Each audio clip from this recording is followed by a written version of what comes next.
Hey everyone, it's Arfan with Grow Automate Scale, and I am back with another expert interview for the Successful Lead Generating Coaches Show. And I am here with Colin Yearwood. Colin, how you doing today? I'm doing phenomenal, man. Even better when I'm on with you. Yeah, awesome. I love that. So I met Colin, when was it? That was in 2019. Yep. And um, little did he know, and little did I know, that was actually the first seed of my advertising agency that was planted because I was at a live event. And at that live event is where she was on stage sharing her success stories. And she casually mentioned that I was good at ads and I ran ads. And the host of that event said, "Hey, if you find someone's good at ads, grab their tail and run with them because they're going to help you out." And then I started getting a bunch of DMs. But we had the opportunity to have coffee in that morning and connected ever since. There's always been someone that I've admired your journey along the way, and I think what we're going to talk about today is going to be super important. And what we're going to talk about is actually a very good topic, interesting topic. It's called Mastering the Art of Selling Coaching using the IEP Framework.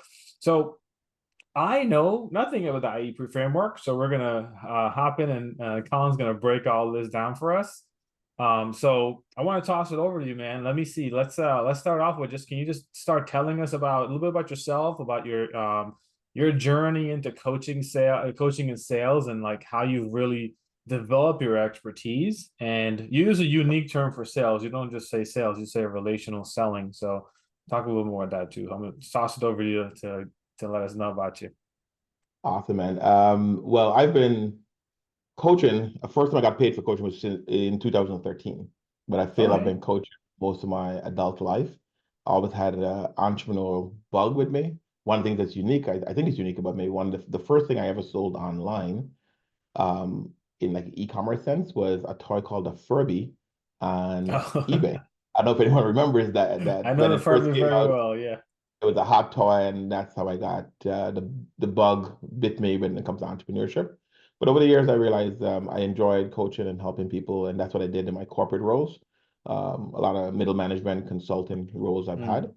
And in 2013, I said, okay, I'll coach.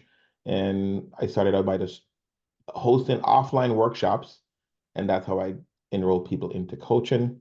But what I realized, looking back, what I realized then, selling was the part of it that I hated. My Mm. first coaching offer I made was $175 for 4 sessions.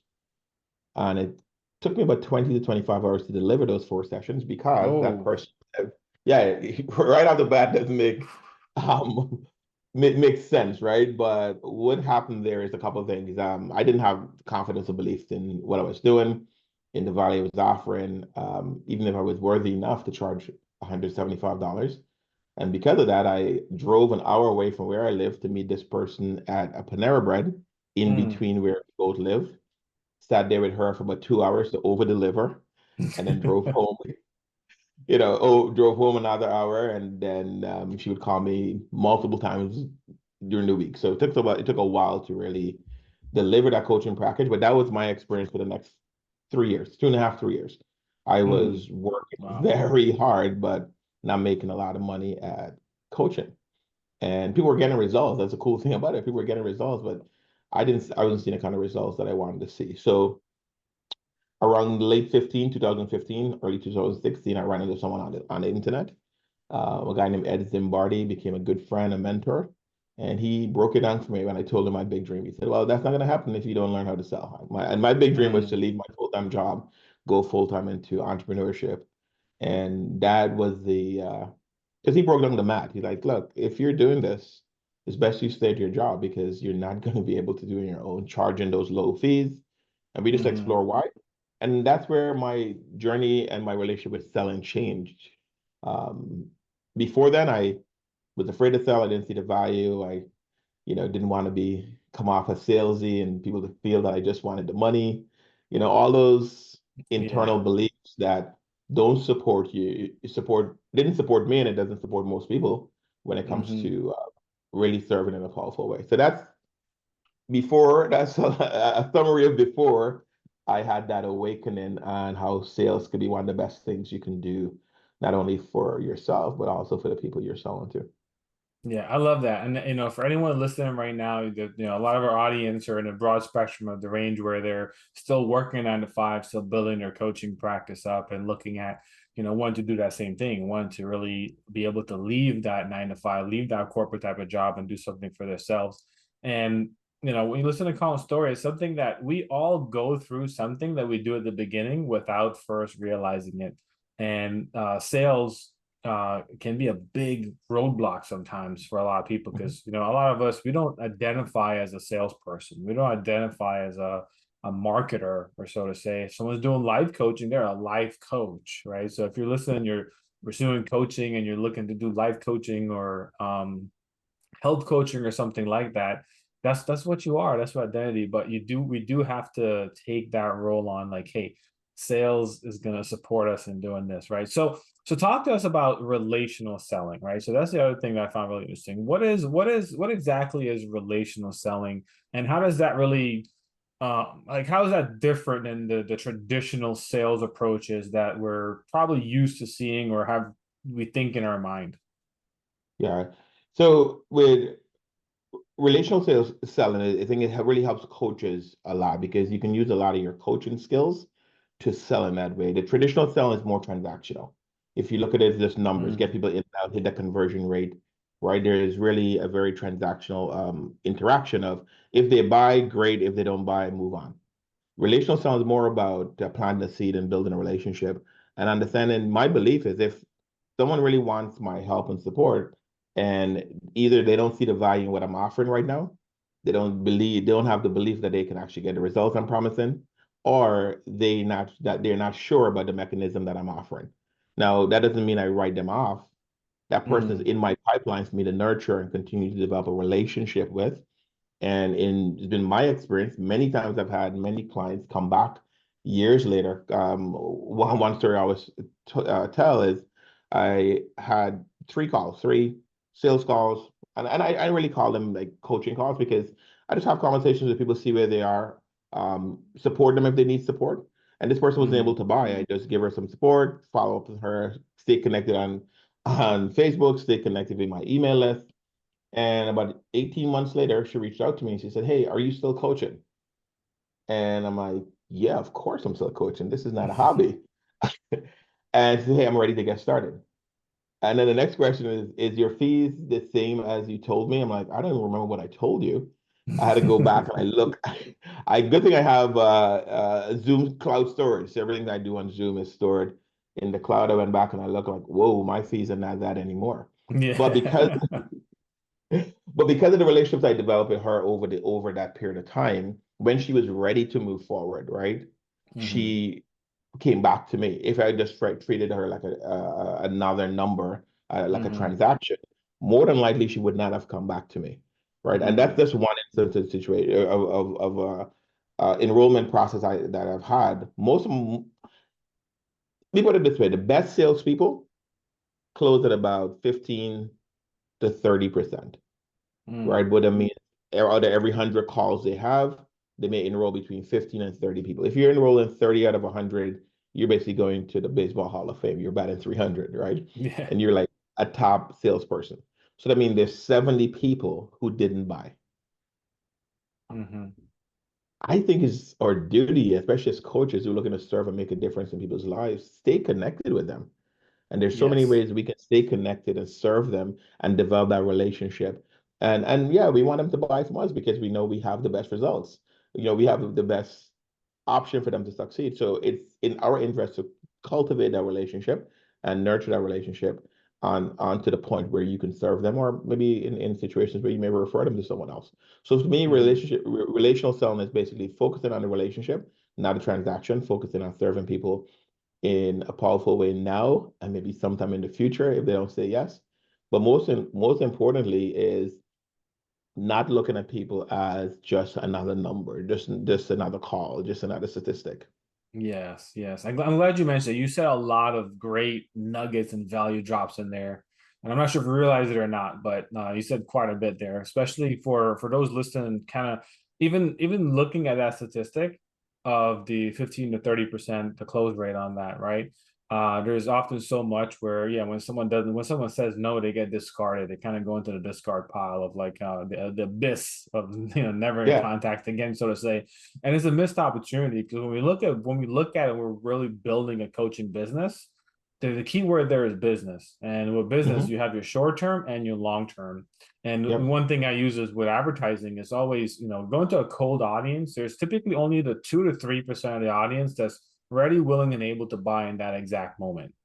Hmm. So if we do a launch and we have 1,000 people on the email list, really there's not that many people who are really ready, willing, and able to buy in that exact moment. But could you imagine if we never nurtured, if we never sent them another email, if we never kept in touch, we never gave them any more value, the huge missed opportunity, because over time there's so much that will convert, the 12 months later, the 16 months later down the road. I was actually speaking with a client earlier and we were kind of looking at their projection in terms of like their return on ad spend.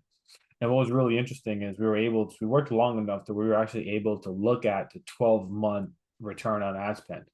And Hmm. it was like, I'm not going to share the exact figures in dollars, but it was something Yeah. around a 12x return on ad spend. But it happened 12 months later. And we're Yep. just in a conversation that, it's like, hey, I've been in business for 5 years now. So every single day is a 12-month from the last. So the Yep. fact that we're focusing right now and knowing that, hey, 12 months later, it's going to be a 10 to 12x return on ad spend. It's like, let's keep doing as much as we possibly can, because a year from now, the business is going to continue growing. And that's where you start seeing that year over year growth. So what you're Hmm. saying, it translates the same thing in my mind. Yeah. If we have 100 sales call and only, let's say, 15 to 20 or people convert, if we just neglect them, right, we're missing out on that year over year growth that does happen when we nurture and we provide the value. So I appreciate you And saying one that. thing I want to mention there, friend, those people are going to go and buy from someone else. Yes. Right? They're gonna go and buy from someone. Yes. They're gonna go and buy from someone else, right? So why not you've invested the time in ads, right? Especially if you're paying for advertising, to me it's your duty to nurture those leads and stay connected to them. And there's a lot of different ways that I suggest staying connected to leads. The other thing I want to mention also, most times if you're the influencer doing the call, meaning you are the face of the business, you will convert at a higher rate, between 40 and 60%. But again, that's all based on your personal belief, your level of Mm-hmm. confidence, and things we're going to talk about later. But if you're doing your own calls, you convert higher. You mentioned one thing I wanted to share, a real situation I'm working with right now. I do consulting and help clients set up their entire sales process. I'm working with a client right now. He's generating leads with ads, but he doesn't want to create the assets to nurture the leads. He Mm, wants to move the leads straight from Facebook to a calendar, or have one of his assistants call them and book them for a sales call. I'm like, yeah, we can do that, but it's not going to convert because they don't know you, right? mm-hmm. Why would I Yeah. just go straight from Facebook to a sales call, even commit to being on a call with someone for 30 minutes that I don't know? So there's a level of nurturing that happens before getting on sales calls, that makes sales calls a lot easier, but also there's Mm, that level of nurturing that happens after calls. If someone blatantly says, "Hey, Colin, don't ever call me again," right, or "I'm not interested in buying from you," I'm not following up with them. yeah. But Yeah. any Absolutely. other reason, that's someone to follow up with. Yeah. Absolutely. Absolutely. And it's so true. Like, sometimes we can get in our own way based off of, I think it's more, I don't want to use the word stubbornness, right? Because it come off as that, but it's really just lack of knowledge, of Yeah, really just understanding that long-term game of, yeah, in the immediate right now, of course, I want to be able to generate my clients the highest return on ad spend as possible. But if you think about it, the highest return on ad spend as possible will happen over time. It will happen yeah. over the 6 months and 9 months and 12 months. So I want to ask you too, right? Because you mentioned the IEP framework in your coaching. So you use the IEP framework in your coaching. Can you break that down for us? Like, what does IEP stand for, and how does it apply to selling coaching service as opposed to selling anything in general? Yeah. So for me, selling coaching, from my experience, selling coaching has to be an inside out kind of process, right? A Mm-hmm. lot of people are looking Yes. for sexy scripts or an easy way to convert, right? But a lot of Yeah. times I found, for a lot of clients I work with, is an internal process. So the IP process is about what's going on inside of you, right? Internally, external. The external factors, the leads you're connecting with, your relationships you're building. And then the P is for the process. What is the process that you're using when it comes to personal development, when it comes to Mm, selling, and when it comes to the entire enrollment process. So that's what IB stands for. We can go into each one individually. I think there's a lot inside of there, but I don't go to sales scripts right away. I want to mm, address, hey, what I want to get under the hood first mm. before I give you, the Lamborghini to drive, because not everyone could use a sales. Everyone can have a Yeah. sales script. I can give someone a sales script I use right now to enroll a lot of people for myself and clients, for my clients mainly, but I enroll people for myself. But if they don't know how to use it Hmm. most effectively, it's not Yeah, it's not going to beneficial. convert. Yeah, Yeah. absolutely. So, like we talked about this a little bit, like like I think many coaches really struggle with with confidence when it comes to selling. So, like, like in your opinion, how does the IEP framework address this big challenge that goes on with coaches? Perfect. So the biggest part of the IEP framework is the I, what's going on internally, right? Mm. And that is a lack of confidence, lack of belief, and a lot of times mindset. Um, Ah. let's go with confidence, right? The first thing is a lot of people struggle with the confidence in their ability to provide a solution, right? Mm. Especially if you're a new coach. There's that a lot of new coaches I've encountered. They're not sure internally if they can actually help do what they say they can do. And because of that, Wow. they try to avoid sales calls. They try to make it an easy way. So that's the first thing, right? Is that lack of internal belief. And then also the lack of trust when it comes to delivering on what you say. Can I actually do this?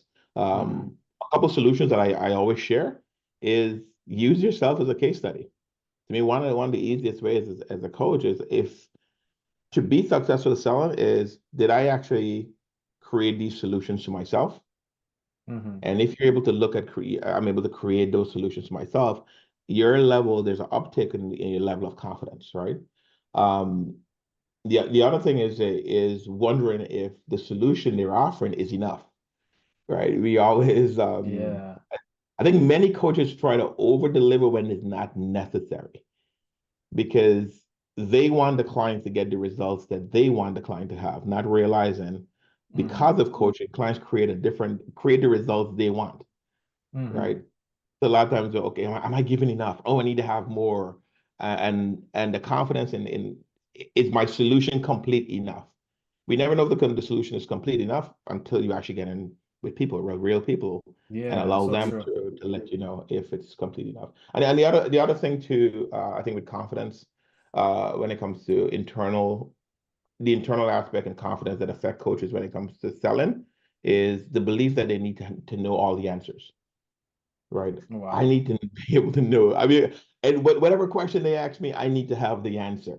Hmm. And when you learn to let go of that, you realize most times the answers you think people want is not what they want, but also you're able to show up a little bit more authentically when you're able to say, hey, you know what? I never thought about that. I Mm. don't know that, but I can find the answer and get back to you, right? It takes Yeah. a lot of pressure off for you, and again, that helps you grow in your confidence. Hmm. Um, Not only in selling, but also helps you grow it helps you grow your confidence when it comes to serving people. And when you have a high level of confidence when it comes to serving people, that transfer in your interaction with your potential clients. Yeah, I love that you brought that up because that's a big one. And a lot of you listening right now and hearing it is one of those things where it's a trap that is easy to fall into, to where you feel like you have to know every single thing, have all the answers, to over deliver, overcompensate. And really what it comes down to, from what I'm hearing, is really just that lack of confidence just kind of boiling over.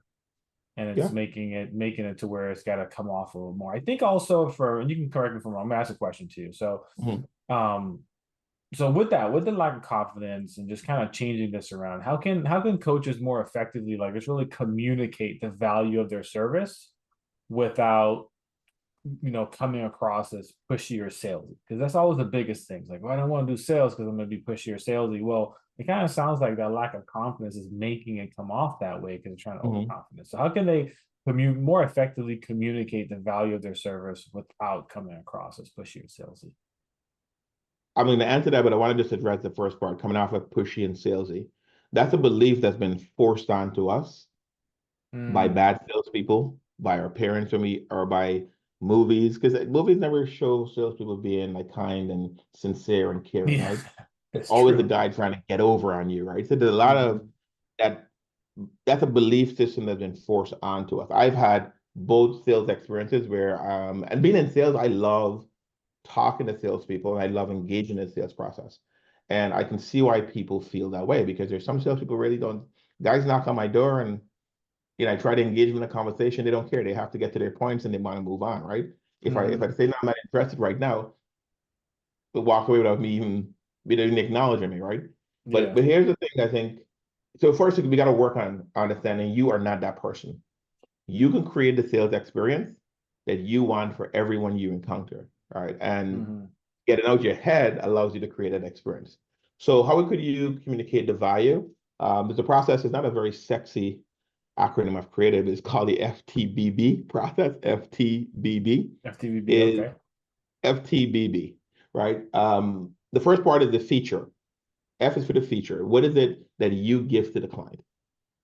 Right? What is it that you give to the client? So it may be 1 hour a month and access to your course, or just 1 hour a month, right? Now, the T is for what is it they get as a result of that 1 hour a month? What is the transformation that they will experience, right? Mm-hmm. So, and I'll give some examples. I'll walk through it and I'll give you an example. So, what's the transformation that they'll get as a result of that 1 hour with you? And then the first B is what is the benefit they'll experience because of that transformation? And then the second B, what's the second benefit they'll experience because of the first benefit? Mm. So that's what the FTBB process is, and you allow you when you use that framework, you're able now to communicate the value that they're getting as a result of interacting with you. And I'll walk through and give an example. Is that cool with you? Yeah, that was actually one of my next questions. Can you walk us through like a real life example of how like you've used the IEP framework and the FTBB, to close a sale? And real quick, just for FTBB, is a feature Transformation, what they're gonna get the transformation. what they're gonna experience as a result of you giving of what you give them Okay, and then the B, is what's the benefit of that transformation. uh-huh, Well, what's the benefit they're going to experience because of that transformation? And then the second B is what's the second benefit they're going to experience because of that first benefit, gotcha. Okay, gotcha. right? Okay, all right, yes, yeah. Please give us an example.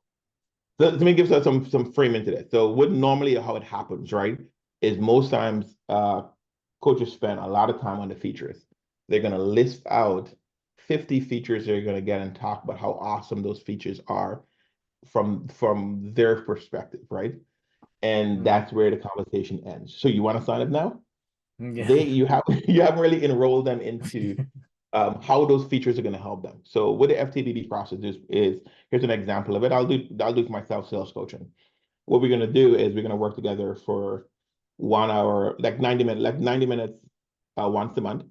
During that time, what you're going to have is we're going to work on helping you create a specific process that's designed to you, that's authentic in language, and walk so you can walk your clients through exactly how you show up and coach them, right? You're going to have Mm-hmm. questions that are specific for you. So that's what they're going to have. Now, the benefit of that is the first benefit is you're going to have more certainty and confidence that you know you're saying the right thing. Because it's a lot of that's a big fear a lot of people say, am I saying the right thing, right? So you're gonna know that you're actually saying the right thing. You're gonna know that you're showing up for them in a way that serves them and not really focus on you. And what that's gonna do, the second benefit is gonna help you increase your enrollment, right? So you're gonna move from enrolling 1 out of every 10 to the goal is to get you to 4 out of 10. So that's how I Mm-hmm. would explain it, right? Hey, the feature is we're gonna work together 1 hour a month to help you create a systematic process that's customized to you, that's authentic to you. The questions are going to be really aligned with your client's needs and their goals. As a result Mm-hmm. of that, what what you're gonna experience is a higher level of confidence and certainty when you get on the call, that you're speaking to their pain and that they're gonna feel that you understand them. And what it's gonna do for you because of that is you're gonna enroll more clients Hmm. um, than you currently are right now. Is that Yeah. something that you would like to experience? Yeah, I like that. And if you guys, if you listen to this, if you think about it, you can actually visualize what this looks like. So now Hmm. you now that the confidence increases, right? Opposed to just saying, we're gonna be for 90 minutes once a month. It doesn't Yeah, give any substance. It doesn't give anything. It's like, okay, so we're just gonna meet 90 minutes and that's it. Like it's just okay, that's I guess I get to hang out with you for 90 minutes. So really just yeah. breaking it down, really creating that vision. And I can already sense, even if you're explaining that, especially when you did it the second time and just kind of went through it very quickly, like the level of confidence in delivering that. Although you have years of experience, like anyone, someone who's been doing this, you're a brand new coach, you're about to go on your second or third sales call, try applying that to it. And if you've been doing hundreds of sales calls and you're like, hey, I would like to get to that 40 to 60% close rate that Colin talks about, if I'm doing it myself, then Mm. try adjusting that. I think it's going to really make a big difference. Thank you for breaking that Let, example down.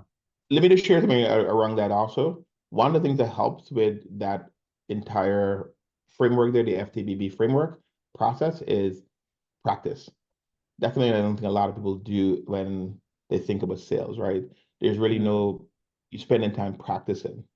When I first started selling, and my wife, and I even now, if I sell for some of my clients, and even if it's a new client, I want to really ingrain in my mind the word and the process, the numbers related to their offer.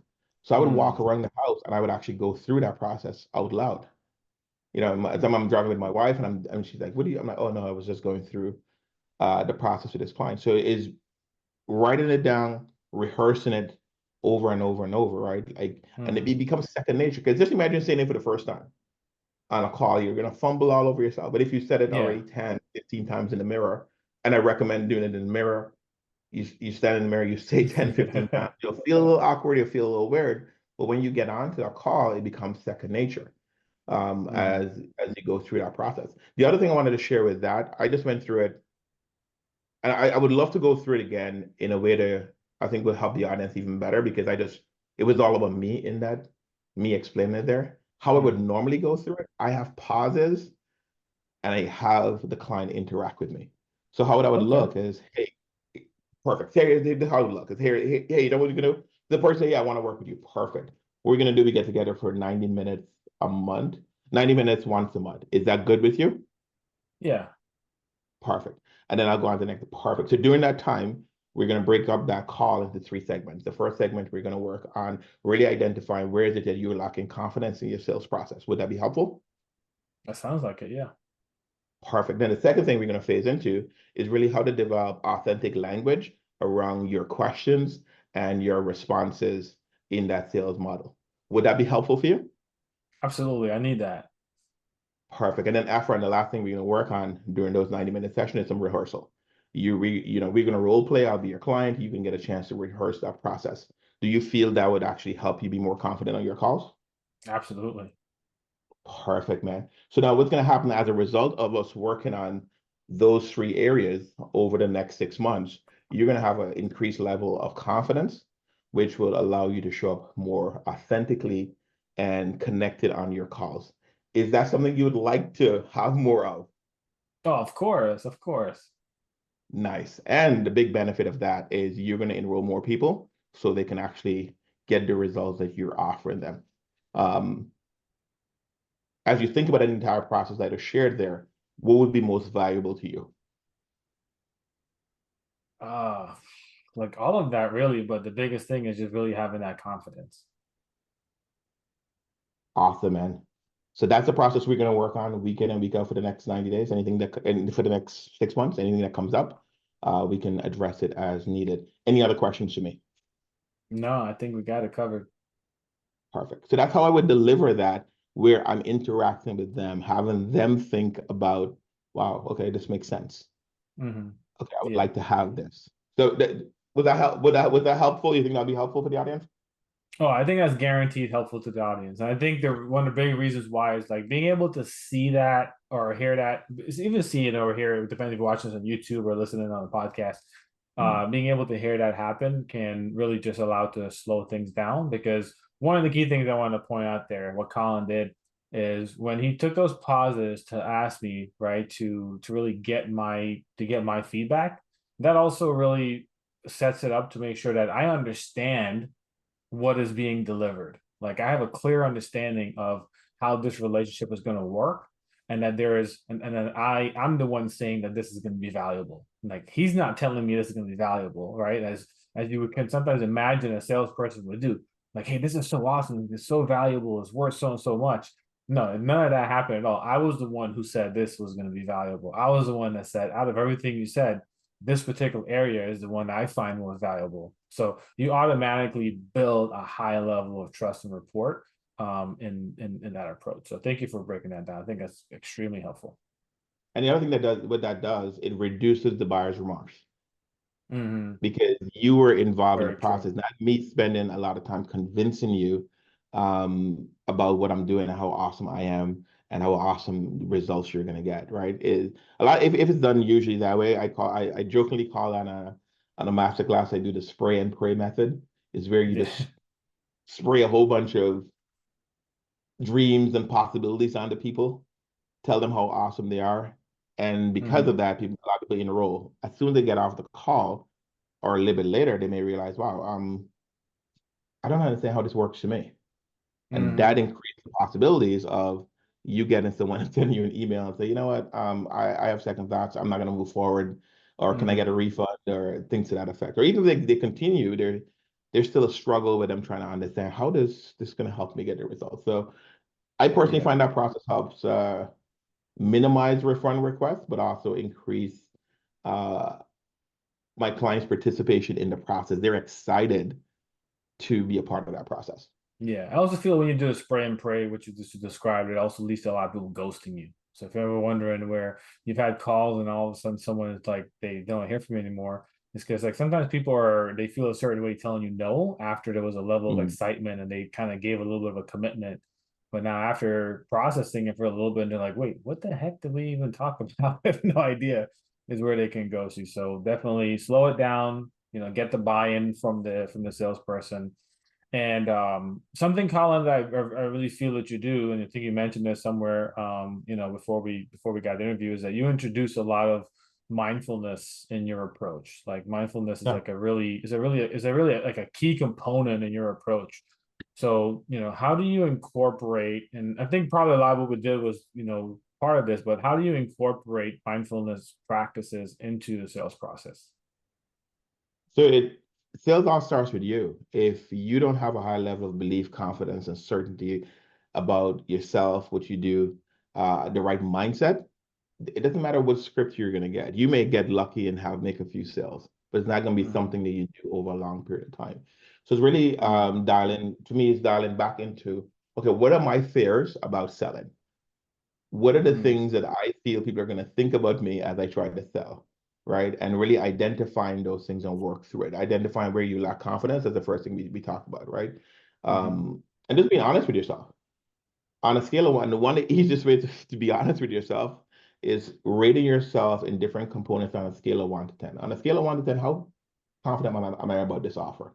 Mm-hmm. Honestly, Mm-hmm. right? Anything below 7 or below, you need to work on the confidence to get it up to at least an 8, right? Yeah. And figure out, okay, what do I need? What would I need to raise my confidence in 8? What would I need to raise my confidence to a 10? One of the things that helps there is start telling yourself the truth about start speaking the truth to yourself about you. Start speaking the Mm, truth about yourself to you. How do you I do like that? that. Most of us have had people give us a lot of compliments and testimonials and send us thank you messages on Facebook, on email, on Messenger. But guess what? We forget all of that and we focus on the few people who ghosted us or who didn't buy. Yeah. And that, or the one client who complained that, I'm not getting what you promised me. But then you have at least 5 clients every time telling you how amazing you are. So one of the things I suggest there is reading your own clippings copying those, put it in a Word document. If you have a video, cut the video, put a link, put it on YouTube, unlist it, put a link in a Word document, and like watch those and listen to those and start to believe it. In 2017, that's a process a coach introduced to me because I was just full of crap, right? I was telling her a lot of things about me that she knew wasn't true. So actually I started doing that. And it was really uncomfortable to really hear people say amazing things about me. And I would have people leave me testimonial videos that I've never watched because I didn't want to hear that. But Wow. that started shit. I'm like, okay, the question I asked, why would that person lie? So that's one of the ways to start building your belief. That's by reading your own clippings and read it every morning, because that's what's true about you. And look for the Yeah. small ones, someone that doesn't have to leave, even on your coaching calls. I think a lot of coaches on coaching calls miss the confirmation that their clients are giving them. Oh man, that's It's true. awesome. I wouldn't have thought of that. Thank you.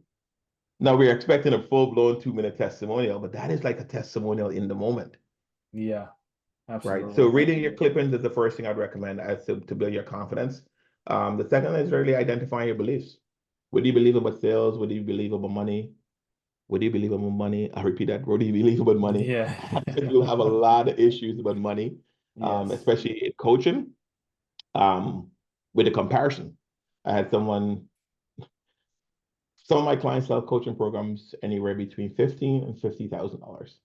And I was telling a friend of mine that I'm actually working with a client and we're selling a $50,000 coaching program. And he says, who you guys think you are?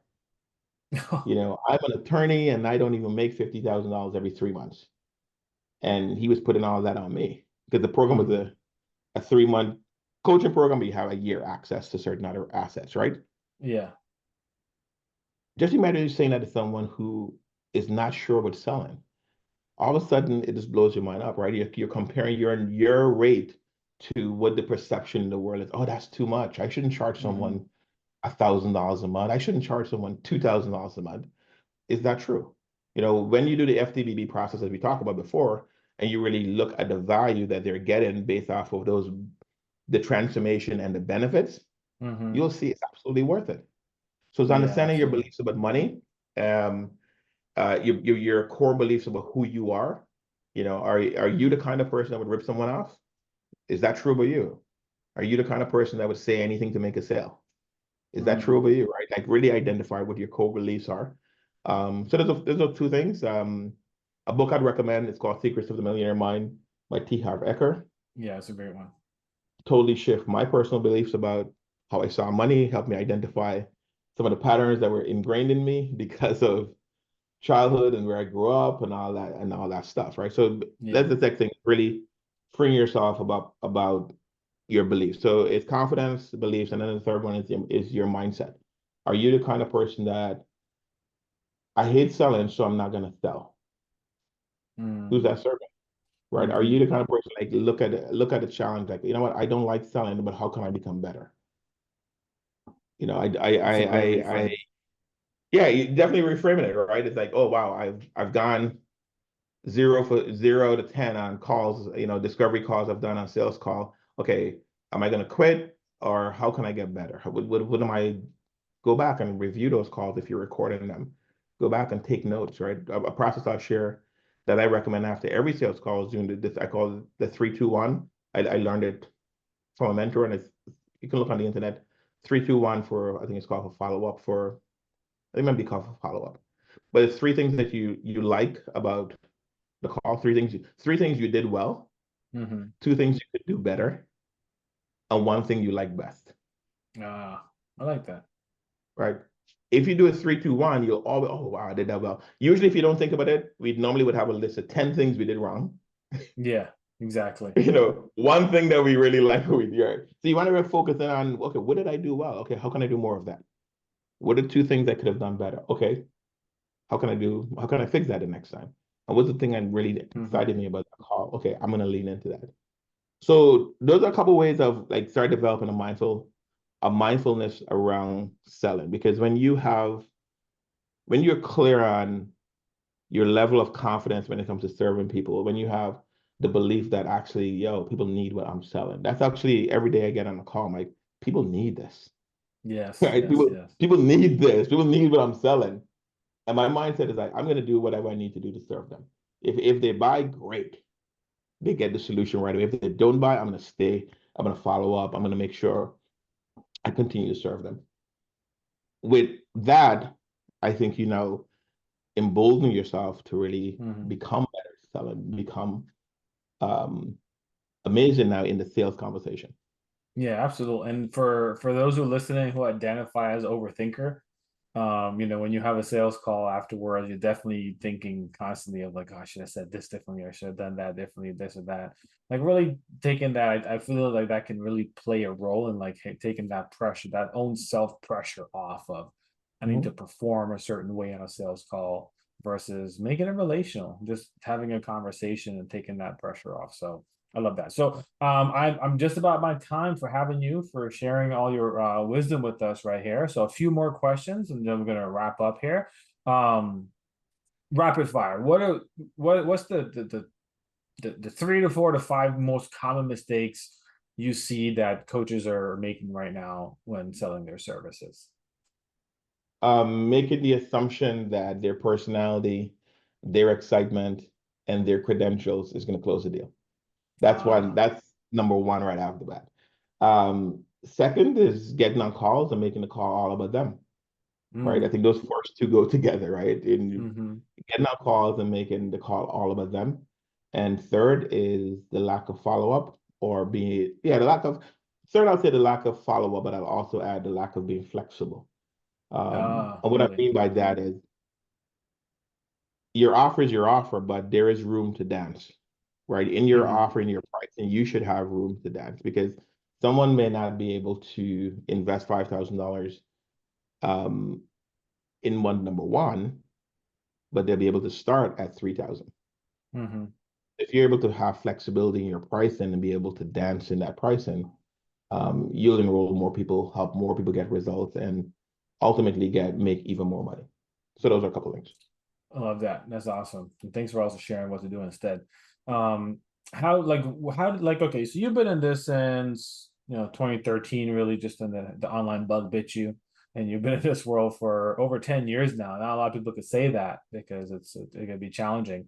But in your opinion, how has the landscape of selling like coaching services changed in the recent years? And like what trends do you see emerging in the near future? One of the big challenge I see that something that showed up in the last couple of years is everyone thinks that they don't need to sell in order to enroll clients, right? There is this whole myth about my marketing will do it for me. Marketing is great. Marketing brings people to you. But when people get in contact with you, when they're in communication with you, you can turn them off if you don't know how to sell, right? Yeah, Um, absolutely. a big trend, people believe in that AI is going to do all the selling for them. AI is definitely going to help us sell more effectively, but also is going to help us inform the clients, better prepare them for the sales calls.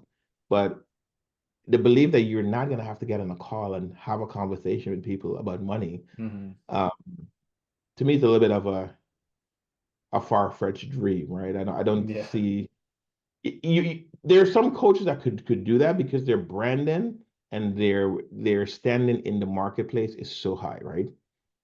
But for most people, not everyone is going to pay a premium price just by going to a website and signing up. Even Tesla does it because Tesla is Tesla, right? You go there and you can buy Exactly. your whole thing Exactly. there, but took billions of dollars to build that brand and that level Hmm. of credibility. So those are a couple challenges I see where people have the belief looking for an easy way around actually talking about money, Hmm. which I think you're doing yourself a disservice. Also, you're doing your client a disservice because a lot of times you realize most times your client's problem includes money. So if Hmm. you're not able to talk about money to them up front, more likely you're not going to be able to serve them in a powerful way. Wow, that's good. That's good. All right. Final question is going to be what I ask this to all my guests too is what one piece of advice you want to give to coaches, especially when it comes to mastering the art of like selling their services while maintaining like that high level of integrity and creating a positive impact. So last piece of advice. My mom shared with me years ago, man, treat people the way you expect to be treated. I think it's in the Bible too, right? Yeah. And the minute you start feeling like, no, I wouldn't do that to someone else. I wouldn't want someone to do that to me. Don't do it to people. Love that. And sometimes that takes practice. It's not it's easy for us to say that, but when we get in a situation where you feel you need to make money or you need to make a sale, sometimes if we're not practiced or well rehearsed about who we are, we end up saying things that we would regret later on. Yeah, I love that. That's great advice. Awesome. So, Colin, man, like I said, I appreciate you taking the time to drop some sales wisdom to us. I know you've helped clients and yourself generate millions of dollars in sales through using these same methods and same tactics that you share with us today. So this isn't something that just, Colin woke up one day and was like, I think this might be good. This is tried, true, tested. I'm sure thousands of dollars invested into other coaches to learn. And of course, sitting on, I think you've said you've done over 2,000 coaching calls. So just that vast experience. So I appreciate you taking this hour of your day to share this wisdom with us. For everyone listening, how can they get a hold of you, learn more about you, potentially work with you? ColinYearwood.com. There's a contact form there, and you can reach out to me there. Or I'm on Facebook, Colin C. Yearwood, and we can always connect there. Awesome. Excellent. Again, thank you so much, Colin. And for everyone, thank you for tuning in today. Don't forget to subscribe to the show to get updates on new episode. Subscribe to the YouTube channel to get announcements for when new episodes drop. And with that being said, thank you so much. If you're ever looking for additional words of wisdom, check out some of the previous interviews we had with a lot of great guests. And for our guest Colin today, don't forget to go and check him out on social, check out his website, get in contact, join his email list so you can stay in contact. It's good. It's a good person, and he gives a lot of wisdom. So with everyone, thank you so much. Y'all have a wonderful rest of your day, and we'll catch you on the next one. Bye bye.